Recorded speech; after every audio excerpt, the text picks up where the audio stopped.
RSSനെതിരായിട്ടുള്ള നിലപാടുകളെ എല്ലാ കാലവും അത് ആര് പറഞ്ഞാലും കോൺഗ്രസ് സ്വാഗതം ചെയ്തിട്ടുണ്ട്, കോൺഗ്രസ് പിന്തുണ കൊടുത്തിട്ടുണ്ട്. അതുകൊണ്ടാണ് ഭോപ്പാലിലും ഡൽഹിയിലും ഒക്കെ പോയിട്ട് RSSന്റെ ഭീഷണി കൊണ്ട് രാത്രി അവിടെ നിന്ന് സ്ഥലം വിട്ടു പോകുന്ന പിണറായി വിജയനോട് ബംഗലാപുരത്ത് വന്നു കഴിഞ്ഞാൽ ഞങ്ങൾ സംരക്ഷണം തരാം, അവിടെ നിന്ന് നിങ്ങൾ നരേന്ദ്രമോദിക്കെതിരെ പറഞ്ഞുകൊള്ളൂ എന്ന് പറഞ്ഞുകൊണ്ട് സിദ്ധാരാമയ്യ അദ്ദേഹത്തെ ക്ഷണിച്ചത്. അവിടെ ചെന്ന് നരേന്ദ്രമോദിക്കെതിരെ പറഞ്ഞില്ല, പകരം വടിവാളും ഒക്കെ ഇടയിൽ കൂടി വരുന്ന ആളെന്നുള്ള പഞ്ച് ഡയലോഗ് അടിച്ചത് അറിയാമല്ലോ. അപ്പോൾ സംഘപരിവാറിനെതിരെ ഏത് ശബ്ദം വന്നാലും അത് നേർത്തതാണെങ്കിൽ പോലും അതിനെ പിന്തുണയ്ക്കാൻ ഞങ്ങൾ തയ്യാറാണ്. പക്ഷെ ചോദ്യം, അങ്ങ് പറഞ്ഞ SFIയുടെ രാഷ്ട്രീയം ഉണ്ടല്ലോ, ആ രാഷ്ട്രീയം ഈ പറയുന്ന സംഘപരിവാറിൻ്റെ പിണിയാളായ ഈ സംഘപരിവാർ പോലൊരു തീവ്രവാദ പ്രസ്ഥാനത്തിൻ്റെ ഏറ്റവും വലിയ ഒരു പ്രയോക്താവായ രാജേന്ദ്ര അർലേക്കർ അദ്ദേഹത്തെയും കൂട്ടി ഡൽഹിയിൽ പോയിട്ട് നിർമ്മലാ സീതാരാമനെ കണ്ടപ്പോൾ എന്തായിരുന്നു SFIയുടെ രാഷ്ട്രീയം? കോൾഡ് സ്റ്റോറേജിലായിരുന്നോ? ഒന്നാമത്തെ ചോദ്യം. രണ്ടാമത്തെ കാര്യം, ഈ പിണറായി വിജയൻ കഴിഞ്ഞ പ്രാവശ്യം ആരിഫ് മുഹമ്മദ് ഖാൻ്റെ ചെന്ന് കണ്ട് കാലിൽ വീണ് അവിടെ തൻ്റെ ജില്ലയിലാണ് എന്ന് പറഞ്ഞുകൊണ്ട് ഒരു ചാൻസലറെ വെച്ചല്ലോ. ആ ചാൻസലർ അവിടെ സവർക്കറുടെ 4 പുസ്തകം പഠിപ്പിക്കാൻ വേണ്ടി തീരുമാനിച്ചു. അന്ന് SFIയുടെ രാഷ്ട്രീയം, ഈ RSS വിരുദ്ധ രാഷ്ട്രീയം കോൾഡ് സ്റ്റോറേജിലായിരുന്നോ? അതിനുശേഷം ഈ പാർട്ടി സെക്രട്ടറി ഇന്നിപ്പോൾ അവിടെ വന്നിട്ട് പാർട്ടി സെക്രട്ടറി സംസാരിച്ചിട്ട് പോയല്ലോ. ഈ ഗവർണറെ കുറിച്ച് പ്രശംസിച്ചുകൊണ്ട് ദേശാഭിമാനിയിൽ ലേഖനം എഴുതി ഇല്ലേ? ഈ SFIയുടെ രാഷ്ട്രീയം അന്ന് കോൾഡ് സ്റ്റോറേജിലായിരുന്നോ? അല്ല, അത് കഴിഞ്ഞ് കാര്യങ്ങൾ മാറുന്നുള്ളൂ. രാജു നായർ, ഗവർണർ ആരിഫ് മുഹമ്മദ് ഖാനേക്കാൾ കൂടുതൽ അക്കാദമികമായി RSSൽ വിശ്വസിക്കുന്ന ആളാണ് താനെന്ന് അദ്ദേഹം തുറന്നു പറയുകയും അതിന് RSS ഉപയോഗിക്കുന്ന ഒരു പ്രതീകാത്മക ചിത്രം അദ്ദേഹം കൊണ്ടു നടക്കുകയും സർവകലാശാല സെനറ്റിൽ അത് വെക്കുകയും അതിനെ തുടർന്ന് പ്രതിഷേധമുണ്ടാവുകയും രജിസ്ട്രാർ അദ്ദേഹത്തിന്റെ പണിയെടുത്തപ്പോൾ ചട്ടവിരുദ്ധമായി അദ്ദേഹത്തെ പുറത്താക്കുകയും ചെയ്തു എന്നൊരു പ്രശ്നം അവിടെ നിൽക്കുന്നുണ്ടല്ലോ. അത് കഴിഞ്ഞുണ്ടായ സാധനമാണല്ലോ ഇതൊക്കെയും. അതിനോടായിരുന്നില്ല SFIയുടെ സമരം. എന്റെ ചോദ്യം, അവരുടെ സമരരീതിയെ വിമർശിച്ചോളൂ, പക്ഷെ അവർ മുന്നോട്ട് വെക്കുന്ന രാഷ്ട്രീയത്തെ പറ്റി എന്തേ പറയുന്നില്ല നിങ്ങൾ? ശ്രീരാജു ഞാൻ പറയട്ടെ, ഹാഷ്മി ഞാൻ പറയട്ടെ, ഞാൻ പറഞ്ഞു തീർക്കട്ടെ. അപ്പോൾ ഇത്തരത്തിൽ ഉള്ള നടപടികൾ ചെയ്തപ്പോഴെല്ലാം ഈ പാർട്ടി സെക്രട്ടറിയോ മുഖ്യമന്ത്രിയോ ചോദ്യം ചെയ്യാനുള്ള ആർജവം, ആ രാഷ്ട്രീയം SFIക്ക് ഉണ്ടായിരുന്നില്ല. പകരം SFI അതിനെല്ലാം മൗനാനുവാദവും മൂകസാക്ഷിയുമായിട്ടിരുന്നു ഇല്ലേ? രണ്ടാമത്തെ കാര്യം, ഈ യൂണിവേഴ്സിറ്റിയിൽ ഇപ്പോൾ ഉണ്ടാകുന്ന സംഭവം, യൂണിവേഴ്സിറ്റിയെ സംബന്ധിച്ച് ഞങ്ങളുടെ നിലപാട് എന്താ? രജിസ്ട്രാറെ സസ്പെൻഡ് ചെയ്ത നടപടി ചട്ടവിരുദ്ധമാണ്.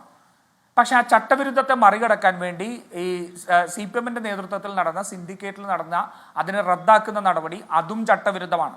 അതിന് ഹൈക്കോടതിയിൽ കൃത്യമായിട്ട് യൂണിവേഴ്സിറ്റി ആക്ടിൻ്റെ 10(10) ഉന്നയിച്ചുകൊണ്ട് അവിടെ സിൻഡിക്കേറ്റ് സെഷനിലില്ലാത്ത സമയത്ത് ഈ വൈസ് ചാൻസലർക്ക് അത്തരത്തിലുള്ള നടപടിയെടുക്കാം അടിയന്തര സാഹചര്യത്തിൽ എന്നുള്ളത് ചോദ്യം ചെയ്യപ്പെടാൻ കഴിയുമായിരുന്നു. ആ രജിസ്ട്രാറെ സസ്പെൻഡ് ചെയ്തത് അടിയന്തരമായ നടപടിയല്ല എന്ന് പറയാൻ കഴിയുമായിരുന്നു. ആ വൈസ് ചാൻസലർക്ക് അസിസ്റ്റന്റ് രജിസ്ട്രാറിന് താഴെയുള്ള ആൾക്കാർക്കെതിരെ മാത്രമേ നടപടിയെടുക്കാൻ അധികാരമുള്ളൂ എന്നുള്ളത് പറയാമായിരുന്നു.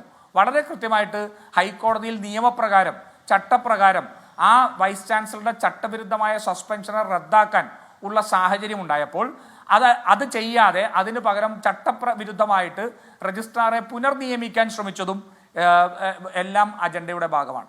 അങ്ങ് ഇപ്പോൾ ചോദിച്ചല്ലോ ഗവർണറുടെ നിലപാട് മാറിയെന്ന്. ഒരു പക്ഷേ ഹാഷ്മിയും ഞാനും തമ്മിൽ ആ ചർച്ചയ്ക്ക് കേരളത്തിലേക്ക് ഗവർണർ വന്ന സമയത്ത് നമ്മൾ ഇരുന്നിട്ടുണ്ടാവും. ഞാൻ അന്ന് പറഞ്ഞ വാക്കുകൾ എനിക്ക് ഓർമ്മയുണ്ട്. ഹാഷ്മിയോടാണോ എന്ന് എനിക്ക് ഓർമ്മയില്ല, മറ്റേതെങ്കിലും ചാനലാണെന്ന് എനിക്ക് ഓർമ്മയില്ല.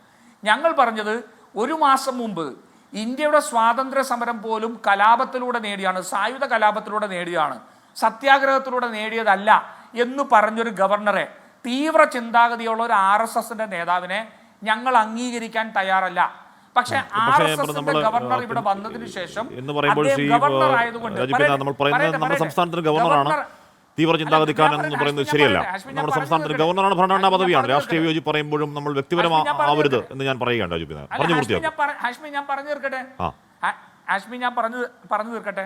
ആ ഗവർണർ എടുക്കുന്ന നടപടികളിൽ അതിന്റെ നിയമവും ചട്ടവും അനുസരിച്ച് പ്രശ്നാധിഷ്ഠിതമായി ഞങ്ങൾ നിലപാടെടുക്കും എന്ന് ഞാൻ പറഞ്ഞു ഇല്ലേ?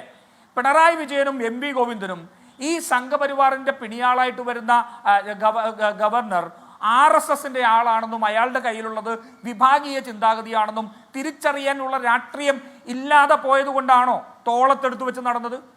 അതുകൊണ്ടാണോ ഇദ്ദേഹം കൂട്ടി പ്രഭാത ഭക്ഷണത്തിന് പോയത്?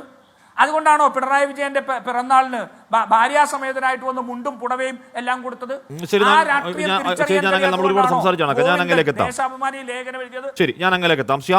ഏറ്റവും ഒടുവിൽ വരുന്നത് കേരള വിസിക്കുള്ള ഫയലുകൾ. അതാണ് പ്രശ്നം. ഞാൻ 1 മിനിറ്റ് കൊണ്ട് നിർത്തോളാം. പൂർത്തിയാക്കും. അതുകൊണ്ട് SFI എന്ന് നടത്തുന്നതും ഗവർണർ എന്ന് നടത്തുന്നതും രക്ഷാപ്രവർത്തനമാണ്. ഈ സംസ്ഥാനത്തെ ആരോഗ്യ മേഖല മുഴുവൻ തകർന്നു നിൽക്കുമ്പോൾ, സർക്കാർ പ്രതിസന്ധിയിലായിരിക്കുമ്പോൾ, നിലമ്പൂർ തെരഞ്ഞെടുപ്പ് ജനവിരുദ്ധമായ നയങ്ങൾക്ക് തിരിച്ചടിയേറ്റപ്പോൾ ഒരു ദിവസം കഴിഞ്ഞാണ് സെനറ്റ് ഹാളിലെ പ്രശ്നം നടക്കുന്നത്. സർക്കാരിന്റെ ലക്ഷ്യവും ഗവർണറുടെ ലക്ഷ്യവും പിണറായി വിജയനെ ഈ ഭരണവിരുദ്ധ വികാരത്തിന്റെ ചർച്ചകളിൽ നിന്ന് രക്ഷപ്പെടുത്തുക എന്നുള്ളതാണ്.